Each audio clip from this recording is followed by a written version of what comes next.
குழந்தை பிறந்தது. வாழ்க்கை சந்தோஷமாக ஓடியது. ஆனால் குழந்தை பிறந்த சில மாதங்களில் மனைவி சித்தம் தவறிய நிலை அடைந்தார். இந்தியாவிலும் வெளிநாட்டிலும் இருந்த மருத்துவரும் சித்தரும் யாராலும் குணப்படுத்த முடியவில்லை.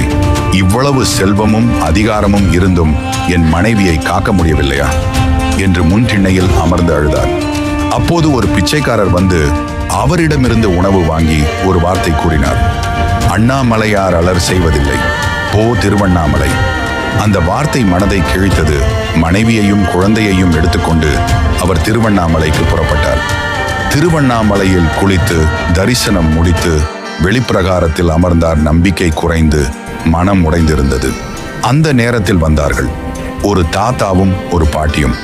முகத்தில் மஞ்சள் பூசிய பிரகாசம், நெற்றியில் குங்கும பொட்டு, கண்களில் தெய்வீக ஒளி, குரலில் மணியொலி போல இனிமை, நீண்ட தாடி, அமைதியான சித்த பார்வை, உள்ளே ஓடிக்கொண்டிருக்கும் சமாதி நிலை யோகியின் பளிச்சென்ற கண்கள். பாட்டி கேட்டாள், என்ன பிரச்சனை பிள்ளை? அவர் அனைத்தையும் சொன்னார். பாட்டி, அங்கே ஒரு சந்நியாசி இருப்பார். அவன் பிடிவாதக்காரன். ஆனால் உன் துயரத்தை சொல், அவன் தரும் மலரால் உன் மனைவி குணமாவாள். அவர் வெளியே போனார். அங்கே உண்மையிலே ஒரு சந்நியாசி. சடை, காடு போன்ற பார்வை, கையில் மலர். அவன் மலரை தர மறுத்தான். அழுதும் கெஞ்சியும் கொடுக்கவில்லை. இறுதியில் அவரின் துயரத்தை கண்டு பையன் பையை திறந்தான். ஒன்று தாமரையை போல தோற்றம் கொண்டிருந்தாலும் அது தாமரை அல்ல. பளிச்சென்ற வெண்மையால் கண்களை மயக்கும் அற்புத மலர். இரண்டு சூரிய ஒளியை தொட்டவுடன் வைரம் போல ஒளி பறக்க ஒரே கணத்தில் மனதை மயக்கும் தெய்வீக மின்னல். மூன்று எந்த மலரிலும் காணாத ஆழமான சுகந்தம், மனதை உள்ளிருந்து அமைதியாக மாற்றும் சமாதான வாசனை. நான்காம் அருகில் வைத்த கணம் முதல் ஒரு பரவச நிலை.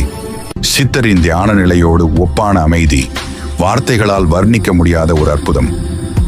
அந்த மலரை அவன் கொடுத்து சொல்லிய நிபந்தனை, பரவோருக்கு எல்லாம் கொடு, யாரையும் காலியாக அனுப்பாதே. அவர் திரும்பி பார்த்தார். சந்நியாசி காணாமல் போனார்.